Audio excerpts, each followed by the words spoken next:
Hey girl campers, it's Brenda with Queen Bee RV. Dana with Camp Safe RV.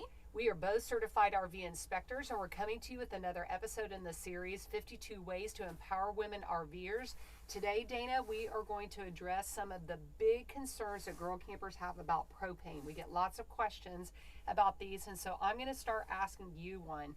What do we do if if the propane detector goes off? What should we do first? Okay, so if you hear the chirping or the sound of your propane detector, don't ignore it. It's chirping for a reason. The first thing you're going to do is exit the camper. Exit the camper, go turn off your propane at its source, and then everything is good at that point. You just need to then find out why the LP detector was going off. And why would it go off? What would be the reasons? There are basically three reasons why your LP detector would be going off. The first one would be that there is a propane leak. So you want to take it seriously and do not just assume that it's a battery or something. You're gonna find out for sure why. But a leak would be your first reason. A second reason would be it's reaching the end of its life. They're only good for 5 to 7 years, and you could have a unit that might actually not make it that 5 to 7 years. It could just be reaching the end. So you want to go ahead and replace that.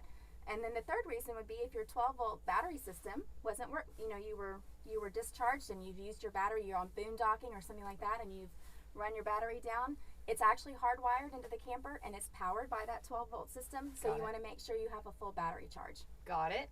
Okay, those were all good tips. So the next question, people are always asking me about leaks. How would they check for a leak? Shameless plug. So if you have a leak, and even if you don't have a leak and you want to have your camper checked for peace of mind, you'll want to have what's called a leak drop test.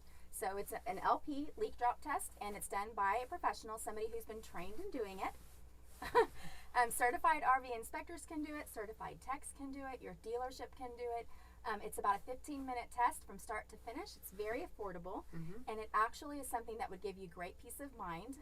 I would do it at least once a year or anytime you take your rig in for service.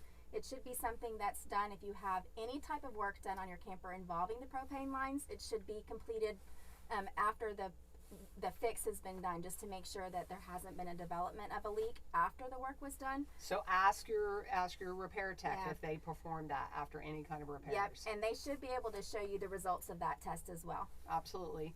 So the biggest concern probably that we get, girls are so afraid of a fire or an explosion. There are so many safety devices in place, you guys. Those detectors are one of them, and you have your LP detector, a smoke detector, a carbon monoxide detector. You can do that leak drop test at least once a year, if not more. And then you've got some other features. Some of these things we'll go over in a future episode, but you have an overfill prevention device. You have a thermal shutoff in case there were some type of accident, so that propane cylinder is not just blowing out propane willy-nilly. You have an excess flow valve. You have step-down regulators. You have a regulator outside at the actual tanks, and then also one at your cooktop.